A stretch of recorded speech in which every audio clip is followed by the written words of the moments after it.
पण आताची जी जनरेशन आहे, हम्म. तुम्ही 7 वर्षात एक रिलेशन ठेवला, आता एका वर्षात हो.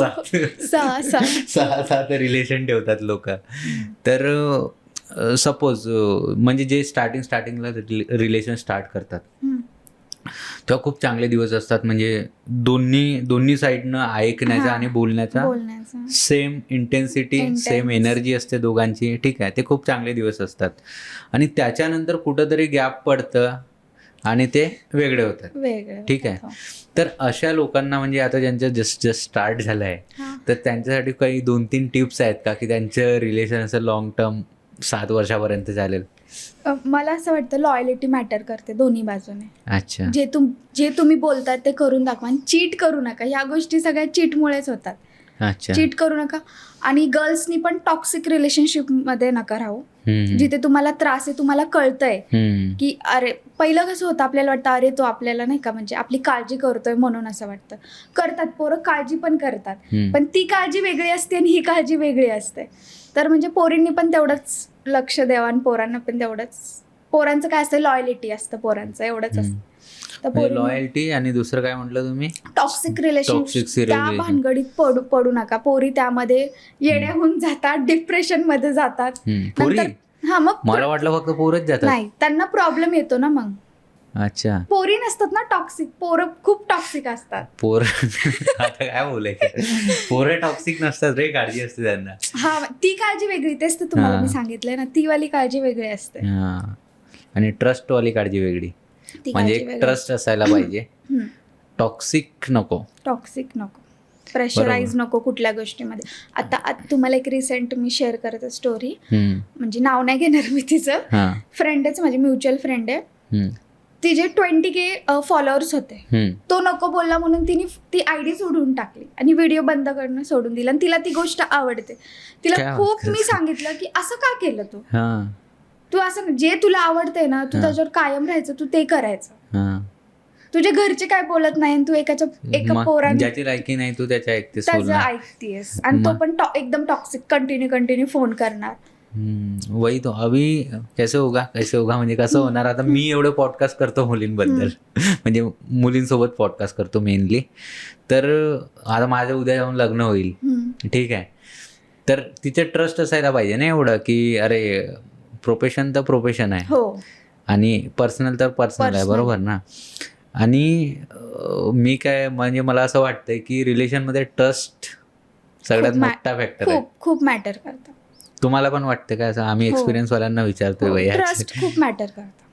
ट्रस्ट. आणि सपोज ठीक आहे, ट्रस्ट आहे तुम्हा दोघांचा, आणि कधीतरी असं झालंय का कुणीतरी तिसऱ्याने येऊन काहीतरी सांगितलं आहे आणि खूप त्याच्यामुळे भांडणं झाले? खूप वेळा झालंय तसं. काही 1-2 इन्सिडेंट की ज्याच्यामुळे खूपच तुम्ही बोललात नाही 2-2 महिने? 2-2 महिने आम्ही कधी बोललेच नाही. म्हणजे 1 दिवस, 1-2 दिवस, 4, कमीत कमी 5 दिवस लग्ना अगोदर. अच्छा. लग्नानंतर काय घरातच असतं, घरात. भांडण झाले तरी 24 तास बघायचंच आहे आपल्याला एकदम. आणि काय तो इन्सिडेंट तरी काय होता की कुणाला तरी कान भरले, कानाने कच्चे? म्हणजे तेच असं सांगतात ना हो, की ती ह्याच्याशी बोलती, ती त्याच्याशी बोलती. मग त्याने कधी असं त्या गोष्टीवर नाही केलं, कारण की माझ्याकडे सगळं क्लिअर होतं ना, मी पूर्ण क्लिअर होते. माझ्याकडे काय कधी भेटलंच नाही त्याला. आणि मेन बात, त्यांनी त्या लोकांना पण रिस्पॉन्स नाही दिला. आपण जर त्या लोकांना रिस्पॉन्स दिला, ते लोक जास्त करतात. हा, ही गोष्ट खरी. इग्नोर करून टाकायचं, इग्नोर करायचं सगळ्यात बेस्ट. आणि ठीक आहे, प्रेमाचा एवढा भारी विषय सुरू आहे, तर मी अजून एक पुन्हा विचारतो की प्रेमामध्ये मुलांचे जास्त डेडिकेशन असतं की मुलींच्या?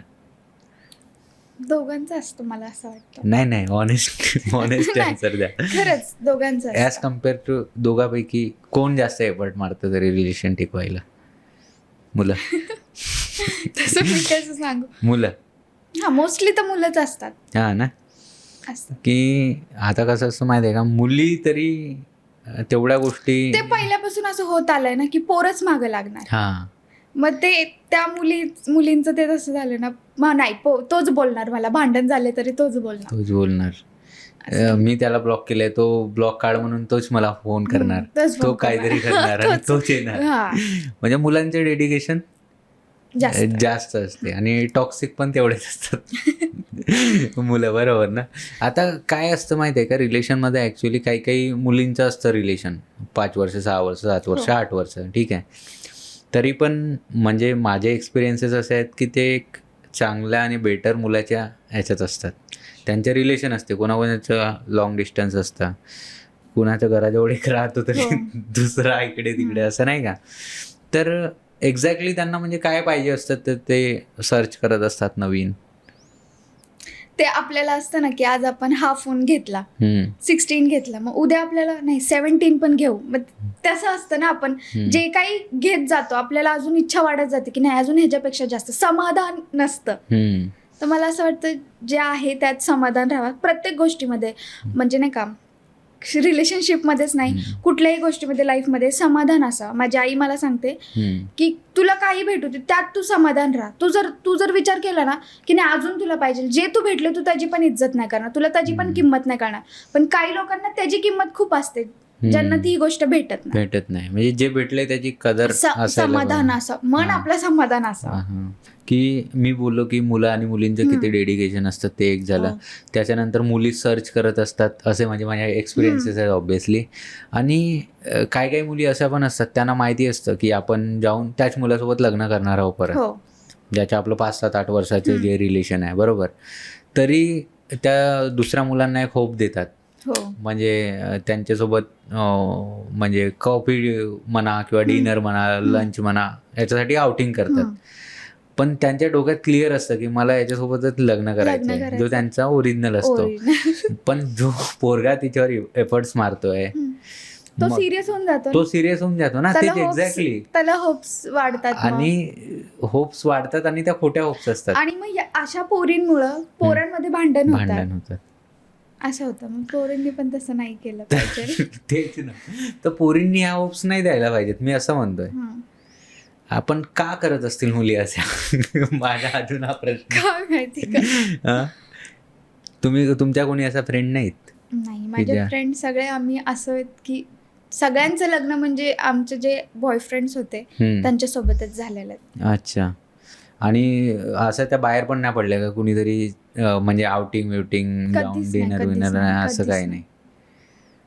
आमदारच काय असं पूर्वी.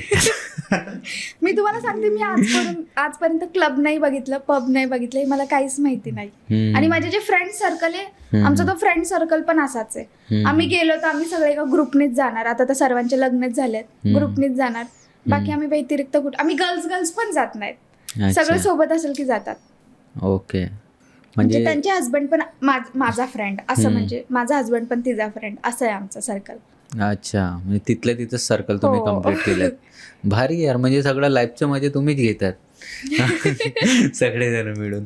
ठीक आहे, परत येऊ आम्ही आपल्या टॉपिकवर. मुलं मुलींचं आता जास्तच झालंय की हे ते देतात आणि कमेंट येतील मला की तुझ्या पोरांबद्दलच बोलते का. नाही, पोरी पण आहेत तशा.